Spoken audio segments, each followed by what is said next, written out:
Hi everyone, it's Taylor here, and today I'm going to share with you how to make these cards for several happy occasions using our new Big Happy Cling and Clear combo. So here's a look at the Cling and Clear combo. It has a large word, happy, and that is the cling mounted stamp. You can see it fits almost the entire background of your card. And then you also receive a set of clear stamps to add additional phrases like hello, birthday, everything, to make cards for lots of different occasions. We also have a die that cuts out the word happy and a coordinating die set for the clear stamps that come with the Cling and Clear combo. For my Halloween card, I'll be using the Spiderweb Cling and Clear combo. Then for the Valentine card, I'll be using the Valentine's Day sentiment from the Building Blocks Happy Occasions stamp and the coordinating die to cut it out. For the Halloween card, I'll be using the word Halloween from Mini Strips Halloween along with the coordinating Mini Strips die to cut that out. And I have several additional dies. This is Frame and Frame 3, where I'll be using the largest frame. And then I have the pierced lattice cutting plate that creates a fun pierced and cut background that I'll be using on the Valentine card. I also have another piercing plate called the Raise piercing plate that I'll be using on the birthday card to create a really fun dimensional texture in the background. So the main purpose of this video is to share with you how to create that ombre or rainbow look across your stamp. What I'm holding up now is the color combination for the rainbow card, the birthday card. This is for the Halloween card, 4 different mini ink cubes that I'll be using on that one. And then an ombre color combination of pink to red for the Valentine's Day card. I'll be using VersaFine Clair for my sentiments, and I will be using Sugar Cube white pigment ink as well. To apply the inks, I have a variety of tools. I have my large gray blender brush, and then I'll be using my bitty blender brushes, and I'll explain how I use those to create that ombre look on the stamp. And then to apply the Sugar Cube ink, I have my Nuvo sponge dauber that I'll be using with the Mini Slim Swiss Hearts stencil. For my embossing, I have Versamark ink and my powder tool for conditioning my cardstock, along with white fine detail embossing powder. I'll also be adding some splatter to the words that I create with my Dr. P.H. Martin's Bleed Proof White and my eyedropper bottle filled with water. I also have my Graphite Fine Liner pen that I'll be using to create some lines on my Halloween card, and my Just Press tool along with some of my favorite adhesives, Nuvo Deluxe and 1x3 foam strips. So let's get started. This is the Big Happy stamp, and it is that cling mounted stamp. It is a large stamp that doesn't quite fit nested down into the bottom corner, so I've moved my cardstock up a few boxes, and I'm going to use mini ink cubes to apply the ink light to dark on that background. I started with Strawberry Milkshake at the top, Lollipop in the middle, and Cherry Pop at the bottom. Then you can see I have this very contrasted line where the two inks meet up, and in order to smooth that out and get a beautiful ombre, I'm tapping my bitty blender brush across that ink line to blend those two colors together.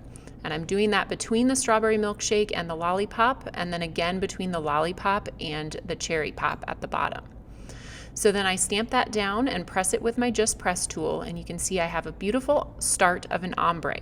However, I do want a little bit more intensity at the bottom, so I've added more Cherry Pop to the bottom of that stamp and used my bitty blender brush to kind of swipe upwards and erase that stark line that you get when you add ink to your stamp.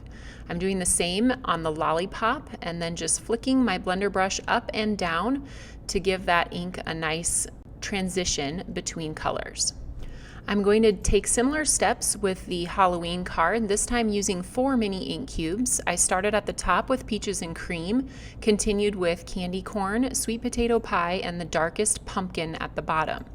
I used my orange bitty blender brush to erase those stark lines from the ink pad and then stamped over the top with a few of the different colors in order to get that beautiful intensity with my happy word. Now, things are a little bit different when you do a rainbow. I'm starting with pineapple in the middle. It's the lightest color. And then where the bubblegum and pineapple overlap, and I'm tapping across to make those two colors come together, I'll get a little bit of an orange tone And then here at the bottom where I'm tapping across the pineapple and the blue raspberry, that will create a green tone. So we're actually getting 5 different colors with just 3 ink pads. Turned out very happy and fun for a birthday card, and now we can cut all of those out with the coordinating happy die. So I'm just going to line that up and run it through the die cut machine, and that allows us to put this over some fun backgrounds and kind of pop it up and create dimension. So I'm going to start with that Valentine's Day card, and I'm putting down my mini slim Swiss Heart stencil, and I'm going to use my sponge dauber to sponge through that stencil and add a design to the letters. And because this stencil doesn't stretch all the way across the word, I'm using some masking tape and just repeating the design to make it stretch all the way across. Another option for creating texture on your words is to splatter them. So I have my Dr. P.H. Martin's Bleed Proof White and a little bit of water, and I splattered that down over the word happy that we'll be using on the birthday card. Next, I've set up the building blocks Happy Occasions, which has lots of different words that you can use in combination with happy. There's happy anniversary, Mother's Day, Father's Day, New Year, Valentine's Day. So it's a great one to add on to this big happy. And I have cut out the Valentine's Day word, and you can see where I'm going to place that with the happy. Before we do that, let's go ahead and stamp the word birthday from the clear stamp set that comes with the Cling and Clear combo. And I'm going to cut that out then with the coordinating die, and that will be the sentiment for the birthday card. For the background of the birthday card, I'm using that Raise Piercing Plate. I've cut that out of sugar cube cardstock, and it's just going to add some fun texture to the background. So you can see how the Valentine and birthday card are coming together. Let's finish the background for the Halloween card. I have conditioned my Earl Grey cardstock with my powder tool and stamped with Versamark ink. Then I'm covering that with white embossing powder to get those spider webs to really pop out. Then we'll take my gray blender brush with Earl Grey ink, so it's a tone on tone, and I'm just blending around the outside edges of that cardstock, and then using sugar cube ink with my sponge dauber to highlight the centers of some of those spider webs. The only acceptable spider in my home is in stamp form, but I think these are super cute. I stamped them onto the word happy. They're part of the Spiderweb Cling and Clear combo, and I used my graphite pen to add some strings to the spiders like they're hanging from the letters. So let's go ahead and put together our Valentine card. I have that background, the pierced lattice cutting plate, and I've adhered that over my Lollipop card base along with the largest frame from the Frame and Frame 3 set. I'm using my 1x3 foam strips to cut small strips of foam tape that I'm going to use to pop up that happy word across the background and just add the Valentine's Day edition in the bottom corner. Next, we'll finish the birthday card. I have the pierced raise cutting plate on my toffee card base, and again, I'm going to use those strips to pop up the word happy, and then we'll add the birthday in the corner. Now, I definitely have to give credit to Susan for this card design. I wanted to show you the one that she came up with that was the original inspiration for my card. So that'll give you another idea. Now we'll finish off the Halloween card, adhering the background to the Oreo card base and popping up the word happy and adding the word Halloween in the bottom corner again.